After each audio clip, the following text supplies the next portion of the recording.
Now let's look at graphing logs. And the very first thing you want to do is you want to memorize some basic facts about logs. So let's look at y is equal to log b of x, where b is greater than 1. Now, though it's possible for b to be between 0 and 1, we're only going to look at graphs where b is greater than 1. In that case, then you know what this graph looks like. You don't know exactly what it looks like, but every graph of this form has basically the same. So the very first thing that you know is when x is equal to 1, you know that log base b of 1 is equal to 0, right? The reason you know that is because b raised to any power is equal to 1. So you know that's on the graph. The second thing that you know is the general shape of the graph is such that there's an asymptote at x is equal to 0. Imagine drawing an imaginary line through here, through the y-axis, x is equal to 0. And as the graph x gets between 0 and 1, this graph becomes closer and closer to x equals 0, but never reaches it. Then it increases from 1 on as x increases. Y increases, but at an ever slower rate. And you can kind of see that if we look at a particular problem. Let's look at log, let's say 3 of x. Well, when x is equal to 1, then you know that y is equal to 0. When x is equal to 9, y is equal to 2. And when y is equal to 81, it's equal to 4.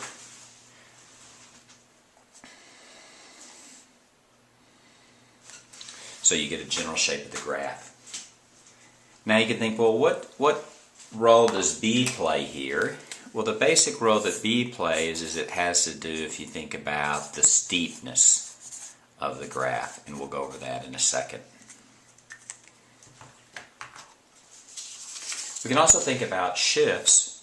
If y is equal to log b of x is equal to a graph that looks more or less like this, where the asymptote is that x is equal to 0, and this is 1, 0.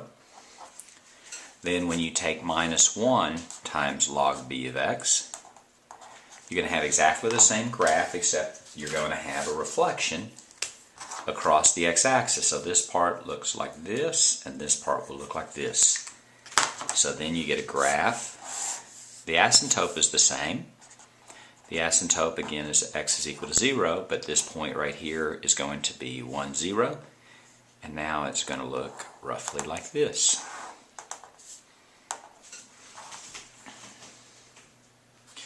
We can also look at what the graph will look like if it's log b of minus x. Remember, if the negative is inside the function, that's a reflection not across the y-axis, but not across the x-axis, but across the y-axis. So this graph will basically, if you look at the original problem, it'll reflect it across here, so it'll look something like that. So this point right here will be minus 1, 0. The asymptote stays the same. The asymptote says x is equal to 0. Approaches it here like this. And this is y is equal to log b of minus x. So the basic strategy in graphing log functions is that we're going to memorize these 3 graphs, and then we're going to look at HK problems. So let's look at an example. Let's say you want to graph y is equal to 3 plus log 7 x plus 4. If you remember, this is just HK form. This is the K, so this moves it up and down. This is the H, so that moves it left and right. In this case, you're going to have the same basic graph, except for you're going to shift the entire graph up 3. And be careful with your H here. This is 4. This is a positive 4, but it's inside the function, so it changes sign. That's going to shift it left and right at -4, so that's going to end up shifting it left 4.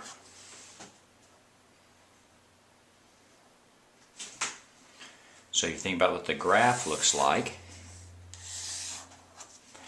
The first thing we're going to do is we're going to look at what it looks like before we shifted it. And that graph, it looks something like this, right? And that's y is equal to log 7 of x. The asymptote here is going to be as x is equal to 0. We're going to shift the asymptote. Now when we shift the asymptote up and down, it doesn't change the line. Just the line asymptote is x equals 0, that doesn't change. But when we change it left and right, it does. Here we have an asymptote at x equals 0, and we're going to shift it to the left 4. When we shift it to the left 4, instead of x is equal to 0, it's now x is equal to minus 4. So there's your new asymptote.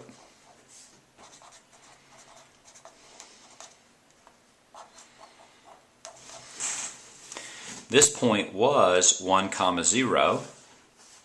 It shifts up 3 and left 4. That point is now going to be, since it started out y is equal to 0, you moved up 3, y is now 3. X was 1, you move it left 4, now it's going to be minus 3. That's going to point minus 3, minus 3, positive 3. And then the graph is going to look roughly the same. So that's how you graph. That's an overview of how you graph it. Now let's do it more carefully, and let's put some steps in it.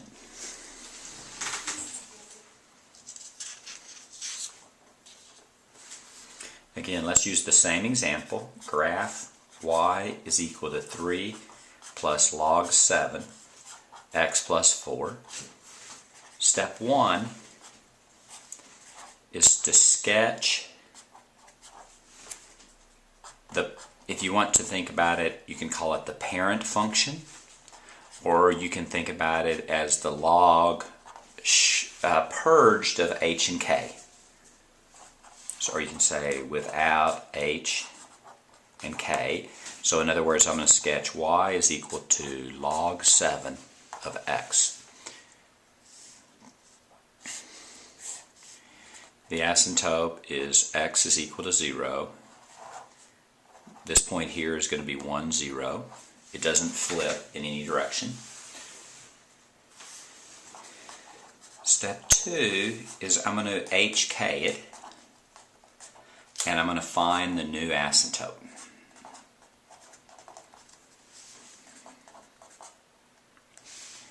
Now, in this case, I shifted, as we saw, I shifted up 3 and I shifted left, or if you want to think about back 4. Right? Up 3 and left 4. The asymptote was x equals 0. When you move the asymptote up and down, since it's a vertical line, it remains unchanged. When you move it left and right, it does change. It was x equals 0, you move it left 4, so the new asymptote is x is equal to minus 4.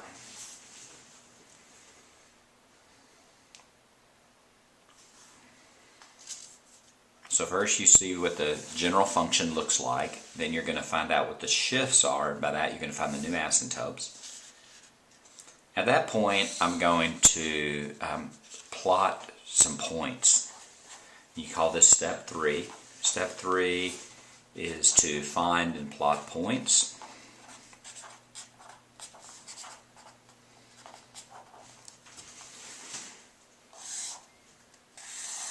You might want to, before you start, you might want to plot the asymptote. In this case, x is equal to minus 4.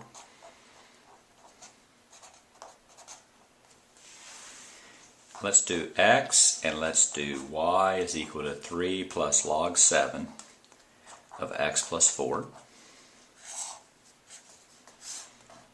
Now the first thing is that the first one you can do without plugging points in. You knew that the point started at 1, 0, and you the point moves up 3 and left 4. If it moves up 3, the y instead of 0 is now 3.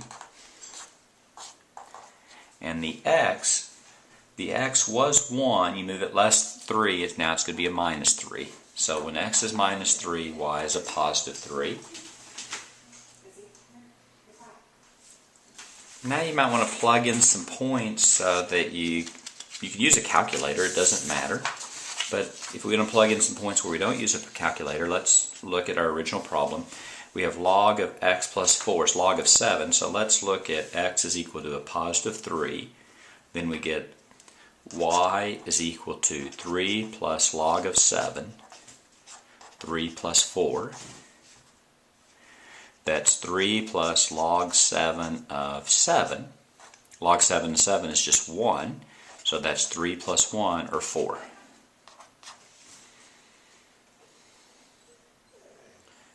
And then let's look at another problem we can get here. If we have log 7 of, let's say, 45, if we have 45, that would be 45 plus 4, that'd be 49. So let's plug that in. So you have y is equal to 3 plus log 7 of 45 plus 4. Now why did I choose 45? Well, if I choose 45 there, 45 plus 4 is 49.